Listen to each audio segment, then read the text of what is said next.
it had this way of measuring when the monkey had that pleasure, that dopamine release.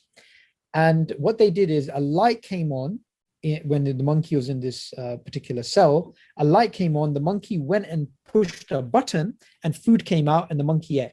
So then what scientists noticed is every single time the light flashed, because the light was off, when the light flashed, the monkey went and pressed and it got the food.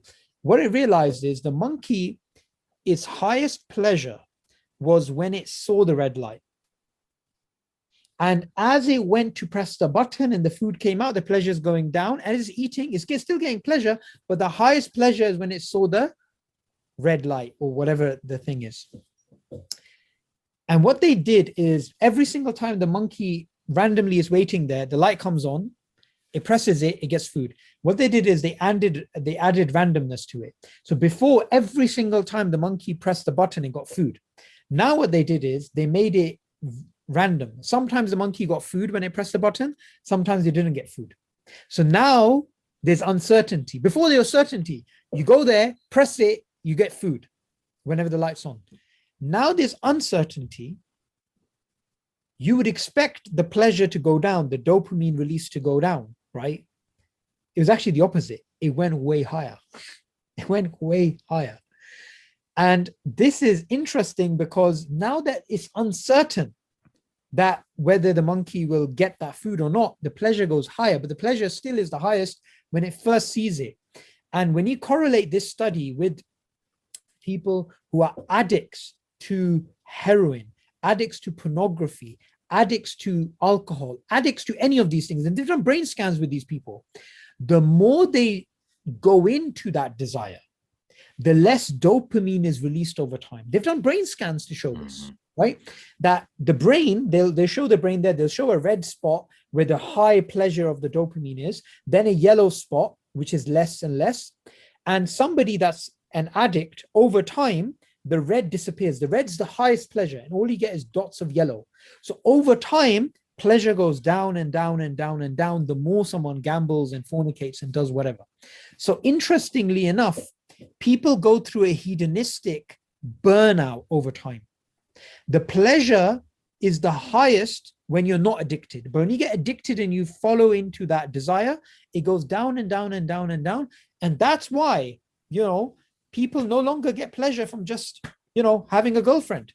The girlfriend will have to chain them to a wall and they're going to have to be whipped or something. Somebody else is not happy with weed. They're going to have to stick in heroin. They have to increase every single time. He's not just going to gamble money. You get people who gamble their wives. If I lose, then this guy can sleep with his wife or whatever. Other people gamble their houses. You have to do something extreme, but you still won't get that dopamine release that you had before. Islam comes in and says, stop being a chemical head. Yeah. Stop being an addict to dopamine. You have a greater goal. And guess what? Dopamine is released when you have that khushu in salah. Dopamine is released when you have that connection with the Quran. Dopamine is released when we're here, we're talking about Allah and it's making us feel better. And this type of dopamine release, it gets better and better, and you don't burn out, right? So the fact is, the happy life, the true happy life, is the life with Islam.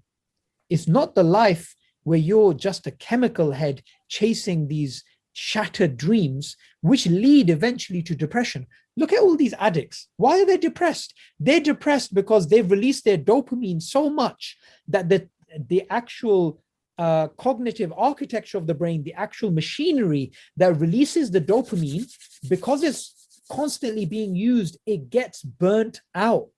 Its ability to produce dopamine burns out. If you're going to use this camera that we're using right now 24/7, the camera is going to break down. It's going to start jittering. It's going to start having issues with anything. They have no break because they're constantly releasing dopamine, because the brain gets no break, because there's no restrictions, because there's no uncertainty, and human beings love uncertainty. This is why there's depression. So what you're saying, brother, is not just something which we are just talking about. Even science tells us giving in to your desires is the worst way of actually being happy.